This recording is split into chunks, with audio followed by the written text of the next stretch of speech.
Halo semuanya, selamat datang di channel saya. Video kali ini saya akan membahas bagaimana cara mengaktifkan fitur dana cicil di aplikasi Dana.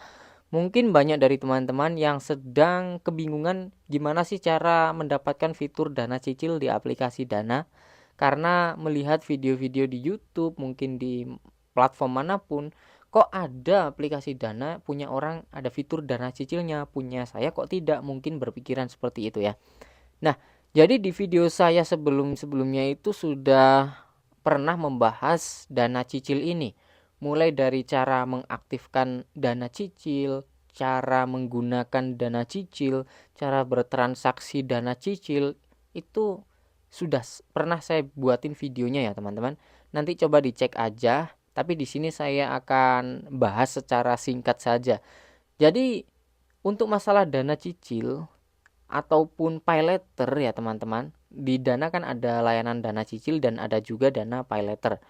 Kedua fitur ini sebenarnya tidak bisa diaktifkan atas kehendak teman-teman, maunya teman-teman.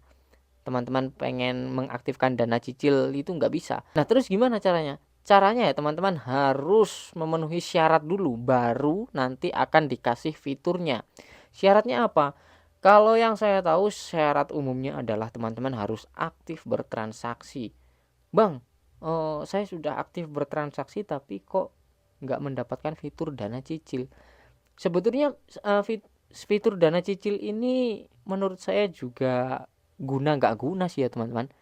Karena menurut saya nggak guna itu limitnya kecil dan tidak terlalu jelas gitu. Kalau di aplikasi lain kan limitnya berapa jelas, tapi kalau dana cicil itu tidak jelas dan nggak guna lagi, itu nggak bisa dicairin gitu ya, kecuali dengan akal-akalan tertentu gitulah. Tapi kalau secara resminya itu sulit banget dicairin, bahkan tidak bisa dicairkan karena hanya bisa dipakai untuk pertama membeli pulsa, terus token listrik, transaksi yang ada di aplikasi Dana tersebut lah pokoknya. Ya sama dengan paylater gitu. Tapi kalau Dana paylater itu limitnya lebih kecil kalau di akun saya ya. Limit Dana paylater saya itu sekitar berapa ya? 50 ribuan atau berapa itu, dan nggak naik-naik. Kalau dana cicilnya limitnya nggak tahu berapa pastinya.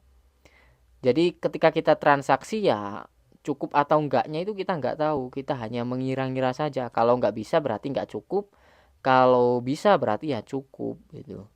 Nah terus gimana solusinya bang? Solusinya kalau teman-teman mau bener-bener mau memang menginginkan fitur dana cicil ya tinggal chat bantuan gitu. Teman-teman keluhkan saja kenapa akun dana saya tidak mendapatkan fitur dana cicil sedangkan yang lain mendapatkannya, padahal saya sering aktif transaksi di aplikasi Dana gitu. Teman-teman tinggal chat saja keluhannya, maka nanti akan dipertimbangkan kembali apakah teman-teman layak mendapatkan fitur dana cicil atau tidak.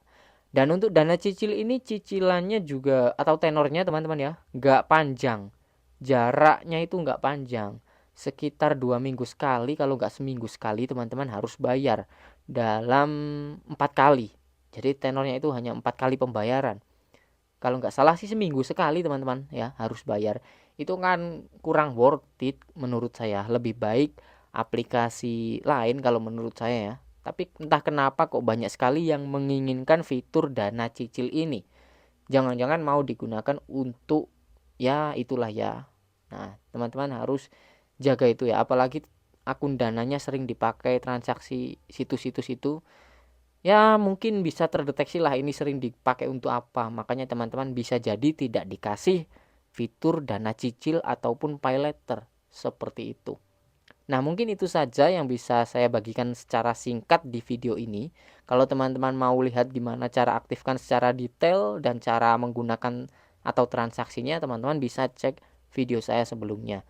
Sekian dulu, jangan lupa tekan like-nya jika teman-teman suka. Sampai jumpa lagi di konten selanjutnya.